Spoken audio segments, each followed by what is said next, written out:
Aí não adianta ser bonzinho. Ó, então vamos lá, a aula está gravando. Hoje nós vamos falar de capacidade, cadastro e domicílio. Como eu havia dito, e para ficar na gravação também, são três tópicos que nós abordamos ele de uma forma mais resumida, só que, no entanto, ele aparece em todos os atos tributários.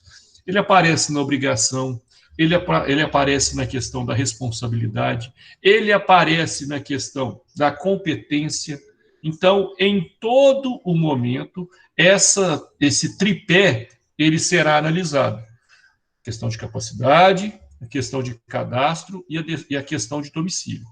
A questão do cadastro, vocês vão entender que existe uma ideia que ela é muito boa, uma ideia fantástica, que é uma ideia de ter um cadastro único, para que cada contribuinte, cada cidadão, cada pessoa tenha um único cadastro para tudo. Então, o João Paulo vai ser nomeado lá com o número 110, 110. Para tudo que o João Paulo for fazer, o seu número de identificação seria esse 110, 110. É o chamado cadastro único. Enfim, vamos começar a nossa aula. Aqui, pessoal, quando a gente fala de capacidade, e eu quero que vocês prestem bastante atenção, como o nosso conteúdo ele está indo numa velocidade muito rápida, e está indo numa velocidade rápida por quê? Por mais que seja uma sala participativa, as intervenções que vocês fazem pela videoaula não são as mesmas que fariam em sala de aula. Então, eu passo um conteúdo maior, eu não tenho tempo de passar o material no quadro, então eu acabo disponibilizando um conteúdo maior. Então, por isso que eu sempre peço para vocês que quando eu estiver indo rápido demais, que vocês me chamem a atenção e que eu possa reduzir um pouco a velocidade. Então, o que eu optei para esse segundo bimestre?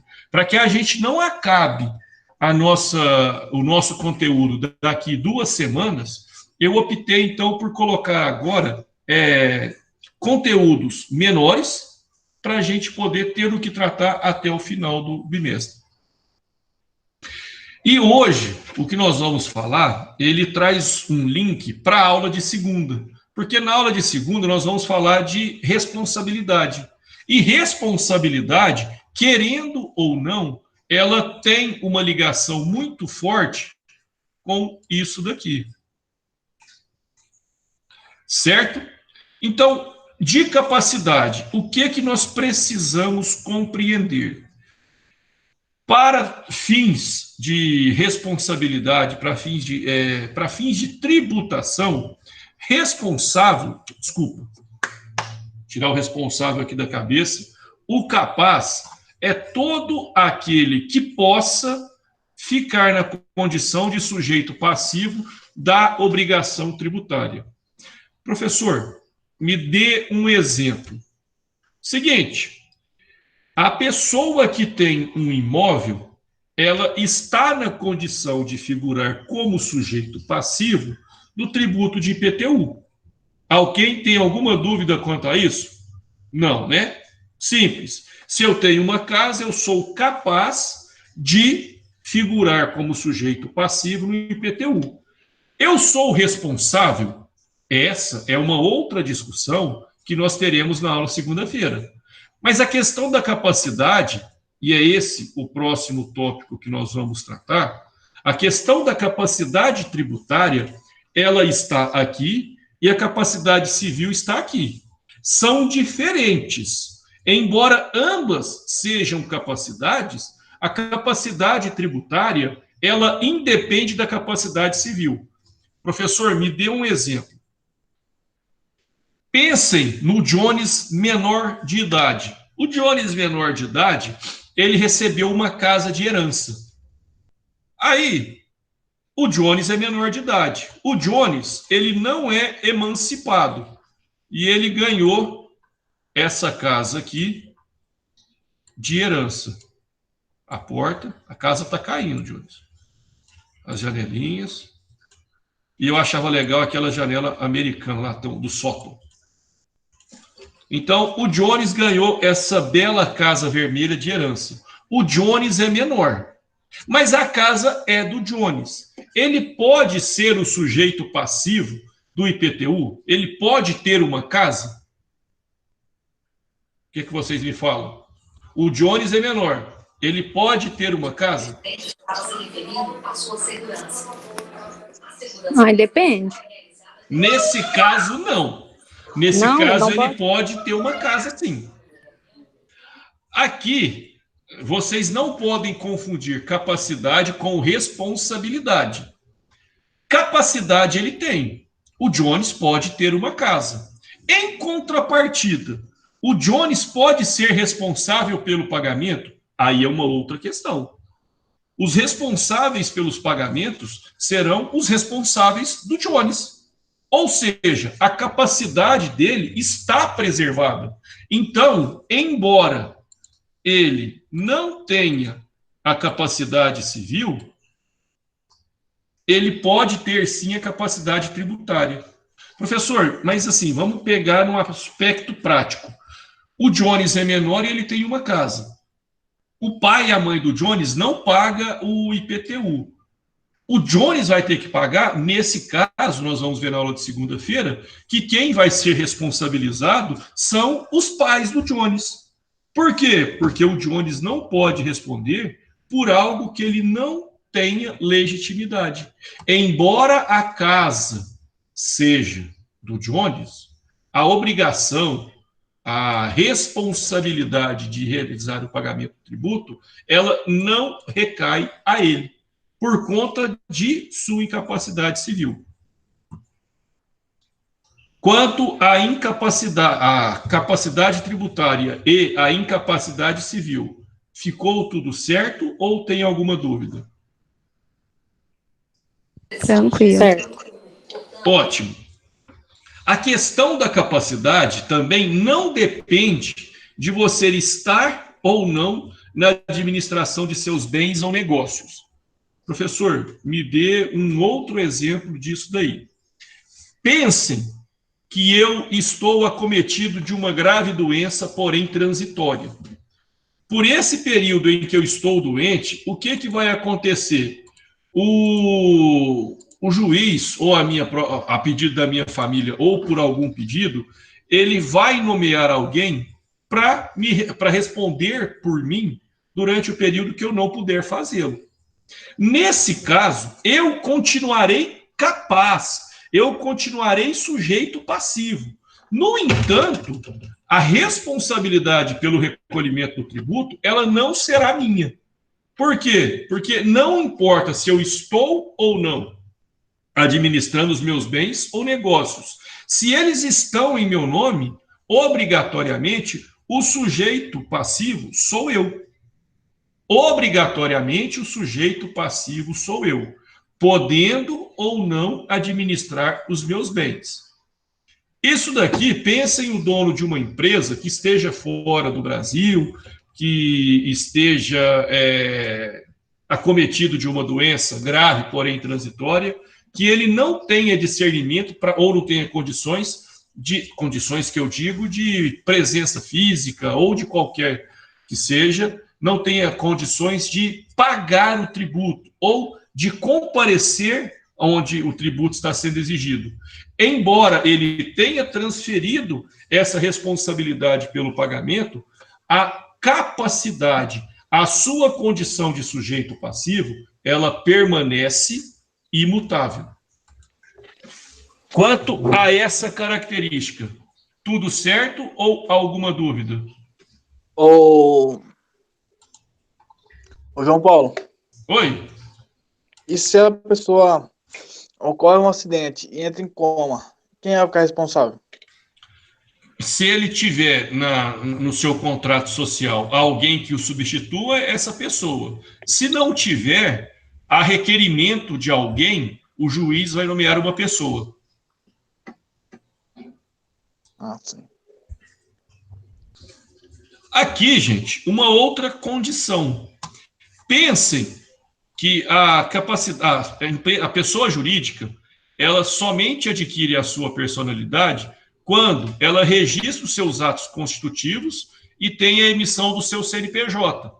No entanto, antes disso acontecer, ela pode ser responsabilizada por aquilo que ela tem como obrigação tributária. E além dessa responsabilidade, existe a condição de sujeito passivo. Ou seja, em que pese a empresa não estar registrada, o recolhimento de nota fiscal ele deve ser obrigatório. Ou seja, estando ou não personificada, a exigência fiscal aplica-se indistintamente. Pode até não ser emitido a nota fiscal pelo CNPJ, porque não tem. Mas a obrigação de emitir essa nota fiscal, ela continua imutável. Certo? E, no contexto geral, o que eu quero dizer para vocês é isso daqui, que a capacidade tributária ela é alheia da incapacidade civil e a capacidade tributária também ela não exige que a sociedade esteja formalmente constituída, podendo sim atribuir essa capacidade aos sócios dessa sociedade de fato.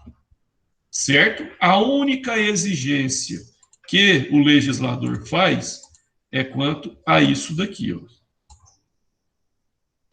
É necessário, no caso da sociedade de fato, daquela empresa que não está formalmente constituída, a única exigência que se faz é que que exista, na verdade, uma organização profissional e que desenvolva alguma atividade economicamente, vamos pensar assim, economicamente ativa. Quanto à capacidade, alguma pergunta, dúvidas, questionamentos, reclamações, sugestões, lamúrias?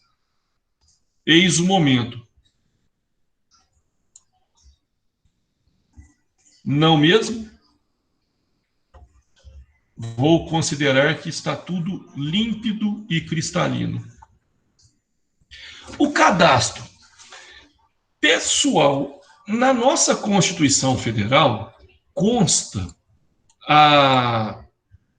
o anseio, o desejo, a vontade, a motivação de criar um cadastro único. E qual é a finalidade desse cadastro único? A finalidade desse cadastro único é essa daqui, ó. Considerem essa distinta pessoa eu. E como já é sexta-feira, 9h32, eu já estou mais perto do meu boné do que ficar sem boné.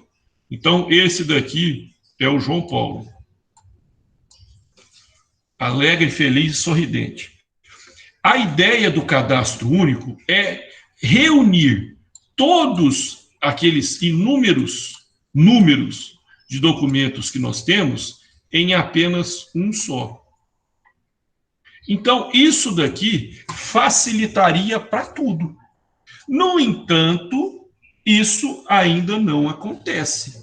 Nós até temos aquela questão do cadastro simplificado para microempresa, empresa de pequeno porte. Nós até temos algumas questões que desburocratizam. No entanto, o cadastro único não. Querem um exemplo disso? O exemplo mais claro que eu posso dar para vocês dessa condição é a pessoa física. Porque a pessoa física, ela tem um número de CPF, não tem? Vocês sabem quem gera esse número de CPF? A Receita Federal. Me falem uma finalidade do CPF, exceto de sujar ele. Uma finalidade legal em que o CPF ele é indispensável. Alguém? Jones, que habilitou o microfone. Comprar imóvel, comprar carro é necessário. É isso que você quer saber? Na verdade, tem a ver com isso. Uma finalidade do CPF é a declaração do imposto de renda, que você faz de forma retida, que você faz pelo carnê-leão, que você faz ao final. Marcela, você não está me ouvindo? Olha, Marcela. Tem alguém, além da Marcela, que não está me ouvindo?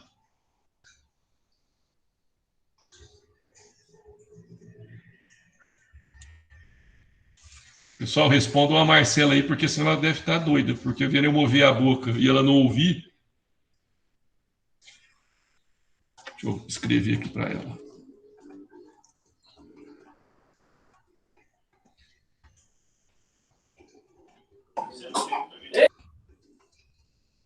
Aí, deve ser só o áudio, porque ela consegue habilitar o microfone.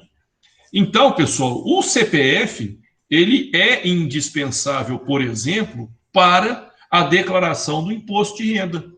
Só que o CPF, ele é o único documento que eu utilizo para fins de responsabilidades federais? Não. Eu tenho o número de identificação do trabalhador, que é o número pelo qual eu faço os recolhimentos ao INSS. Então, aí não escuta mesmo. Então, ainda que haja essa possibilidade, essa tentativa, esse anseio, verdade é que nós não temos condições de reunir ainda tudo em um único documento, certo? Então, se alguém perguntar, existe a previsão de tudo ficar reunido em um único documento, vocês têm que responder com a boca cheia de segurança. Sim, existe sim. E esse, eu vou até abrir aqui o artigo 146.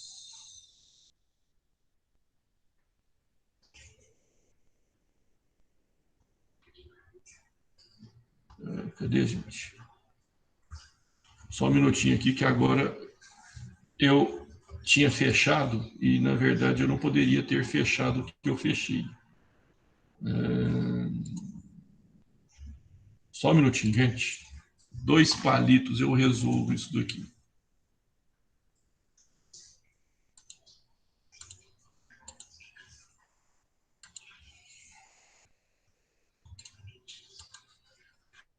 Vou interromper a gravação, interromper o compartilhamento da tela, para eu localizar a pasta que eu estou procurando.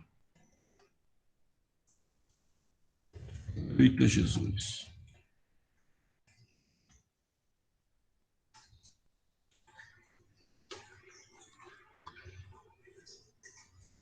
Deixa eu colocar aqui. Só não desliguem, a ligação de vocês é muito importante nesse momento.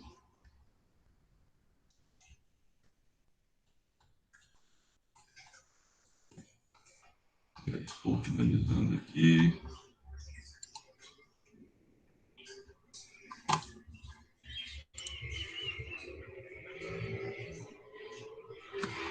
É o artigo 146. Vou abrir, vou compartilhar aqui a tela com vocês.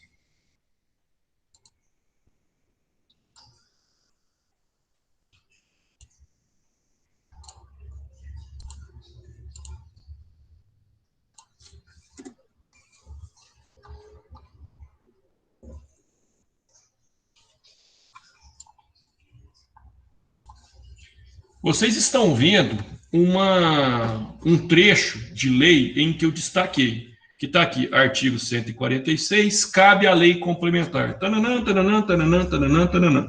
A arrecadação, a fiscalização e a cobrança poderão ser compartilhadas pelos entes federados, adotado Cadastro Nacional Único de Contribuintes. Ou seja, isso daqui é exatamente aquilo que nós estávamos falando aqui na questão do cadastro. Então, assim, existe sim a possibilidade, porém, não tem a efetividade, ou podemos dizer, não tem a concreção desse objetivo. E por qual motivo que não tem? É ausência de interesse? É falta de oportunidade de operacionalizar? Nós precisamos entender que essa criação de um cadastro único, ela poderia ensejar em um custo elevado e talvez numa solução que fosse mais complexa do que o próprio problema. Então, o cadastro único, só para reforçar aquilo que eu falei no início desse slide, o cadastro único, ele é algo constitucionalmente previsto, porém, ele ainda não é algo que foi operacionalizado para acontecer. Da mesma forma, nós precisamos entender que o CNPJ, ele tem a finalidade de ser o CPF da pessoa jurídica. E se vocês repararem, cada CNPJ, ele pode ter uma sequência de números ao final distintas. E isso vai ser de acordo com a sua atividade. Então, nós temos o CNPJ das empresas ligadas à educação, nós temos o CNPJ das empresas ligadas ao comércio. Então, essa diferenciação, ela pode ser entendida como isso daqui, distinta para cada estabelecimento.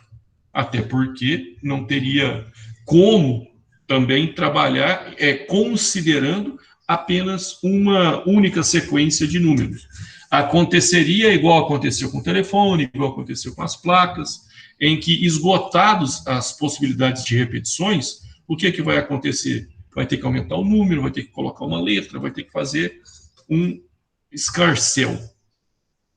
Quanto ao cadastro, eu falei, e agora eu concluo. Esse cadastro único que eu desenhei aqui para o João Paulo, esse cadastro único, ele está previsto, porém, ele não está colocado em prática. Ou seja, se eu pergunto para vocês, na nossa avaliação presencial, se Deus abençoasse, existe no Brasil, está em vigor no Brasil o cadastro único previsto na Constituição Federal? A resposta de vocês é não. O cadastro único previsto na Constituição Federal, ele não encontra-se em prática no sistema tributário nacional.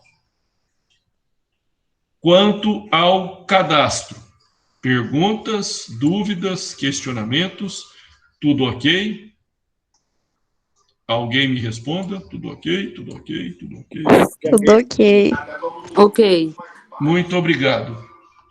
E, como eu havia dito, o último slide. Não comemorem. Eu quero que todos vocês, no mudo de cada microfone, fiquem tristes porque a aula está acabando. Qualquer manifestação de alegria eu vou entender como algo pessoal. O domicílio, pessoal, ele é importante para quê? Vamos supor que o Estado precise falar comigo. Então, o Estado, ele precisa saber onde ele vai me encontrar para intimações, notificações, comunicados e qualquer outra forma de contato que ele tente estabelecer comigo. Portanto, é indispensável que eu tenha os meus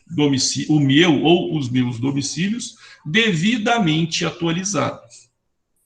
Aqui, eu tenho que reconhecer que eu posso ser encontrado pelo correio, por oficial de justiça, pelo próprio serventuário dotado da função de oficial.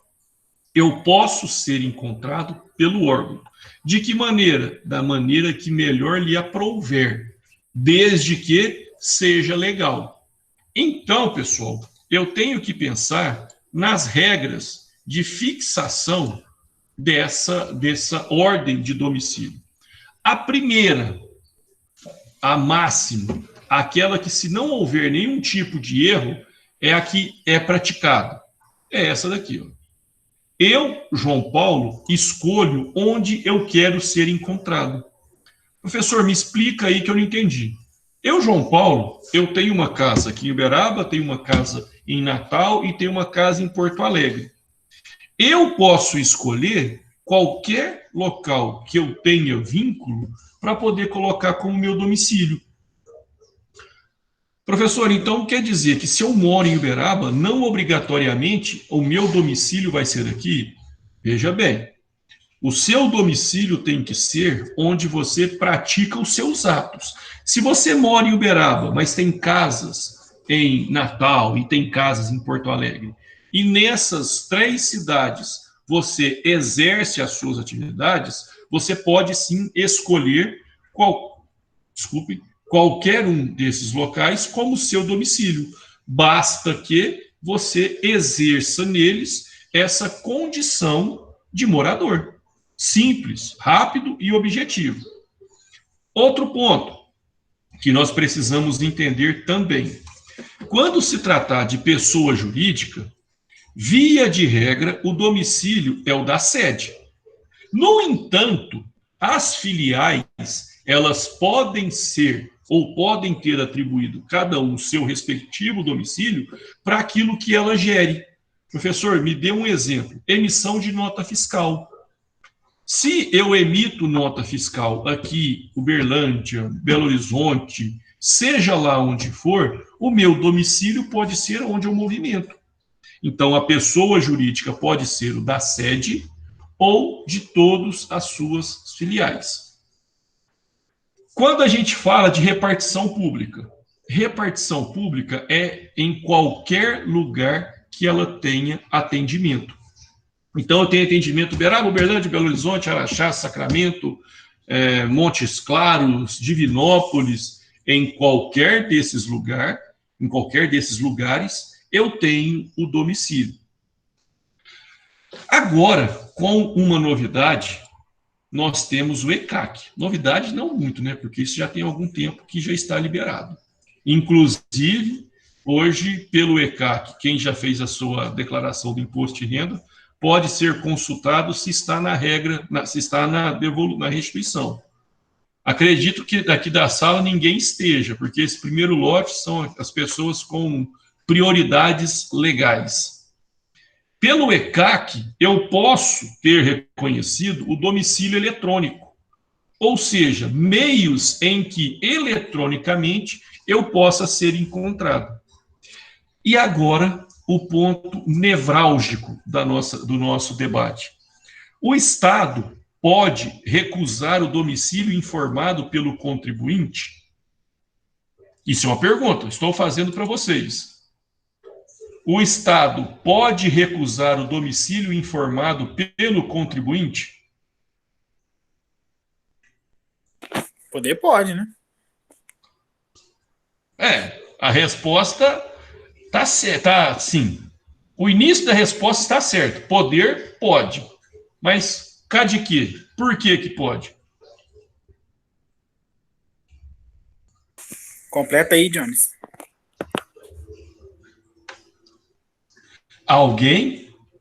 Alguém quer ajudar o Emerson? Vamos, gente. O Emerson acertou.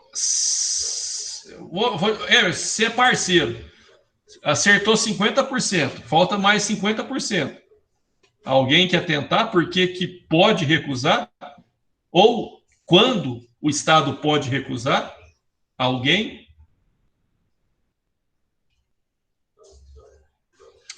Acho que só estamos nós dois aqui, viu? Tem ninguém mais assistindo a aula. Não, eu tô aqui também, mas eu não sei por que não. Tô saindo fora dessa aí. Ninguém quer pôr a mão no fogo, hein? Como é que é, Jonathan? Ninguém quer pôr a mão no fogo, hein? Ninguém. Pegou rebote aí? Pessoal, pode. Quando que isso vai acontecer? Quando o contribuinte estiver escolhendo o seu domicílio com a intenção de fraudar o fisco. Professor, não entendi nada que você disse. O que é isso? O que quer dizer quando ele quiser fraudar o fisco? Pensem a seguinte situação. Eu sou um malandrão de marca maior. Sendo malandrão que sou, eu gosto de desenhar, gente. Vou pegar aqui minha caneta. Eu, malandrão que sou, eu tenho, e eu vou desenhar aqui Minas Gerais agora. Eu, malandrão que sou, eu tenho uma casa aqui em Uberaba, isso daqui é o Goiás. Tenho uma casa aqui em Tumbiara e Espírito Santo está aqui, né? Espírito Santo está aqui. E tem uma casa no Espírito Santo. Aí, eu sou malandrão. Se der espaço, eu vou passar a perna no Estado. Eu tenho uma casa aqui no Espírito Santo, uma casa em Uberaba e uma casa, vou falar aqui em Vitória, pertinho da praia. Tem uma casa em Uberaba e tem uma casa em Tumbiara. Aí, para que eu não seja encontrado, eu venho e falo que o meu domicílio é em Ribeirão Preto, lugar que eu não tenho nada a ver. Então, a minha intenção em falar que o meu domicílio é aqui só pode ser entendido de uma maneira, que eu quero prejudicar o Estado. Então, quando alguém perguntar para vocês, o Estado recusou o endereço que eu informei, ele pode fazer isso? Pode. Quando que será livre para o Estado recusar o endereço fornecido pelo contribuinte? Quando o contribuinte informar o endereço com a intenção de lesar o Estado. Ou seja, eu informo que moro em Ribeirão Preto simplesmente para atrapalhar o Estado quando ele tentar me encontrar para cumprir com alguma obrigação. Entenderam? Perguntas, dúvidas, questionamentos, reclamações? Entendido. Pessoal, como eu havia dito, a aula hoje era somente isso. Não tendo perguntas, estando tudo esclarecido, a nossa aula está encerrada. João, Desejo... Oi? posso tirar uma dúvida sobre outra coisa? Pode. A respeito do INSS, Ah, quando você é contribuinte autônomo, eu posso certo. contribuir entre 11% e 20%, correto? Mas vai ser em cima do salário de autônomo ou em cima do salário mínimo? Você tem que pensar que é em cima do salário que você pretende receber. O máximo que você vai pagar é sobre o teto da Previdência. Que é 5.300, isso? Agora o valor do teto... Não, é porque Mas- eu nem penso nisso, eu só penso em pagar para ficar certo com o Estado, entendeu? Não vai aposentar, né? Mas... Boa, tente. Mas é bom, tem que recolher sim. Mas você vai recolher de acordo com o salário que você pretende aposentar-se. Ai, meu Deus. Pessoal, então, João. fiquem todos com Deus. Oi, Eu quero falar só a respeito do trabalho, aquele do trabalho do vídeo. Você falou que vai certo, postar os temas amanhã, certo? certo. Vai ser mesmo. Sim, talvez, sim. Sim, vai ser sim. Não, Até tá domingo, certo. todos os trabalhos, todos os temas já estarão no grupo, o material de apoio estará no portal. Amanhã, eu tenho que editar os vídeos da minha semana de aula. Então, não sei se eu vou conseguir fazer isso amanhã. Mas até domingo, tudo estará no portal, sem dúvidas. Tá bom, então. Obrigada. Certinho? Perguntas, pessoal, dúvidas, questionamentos? Vou mandar os slides de hoje.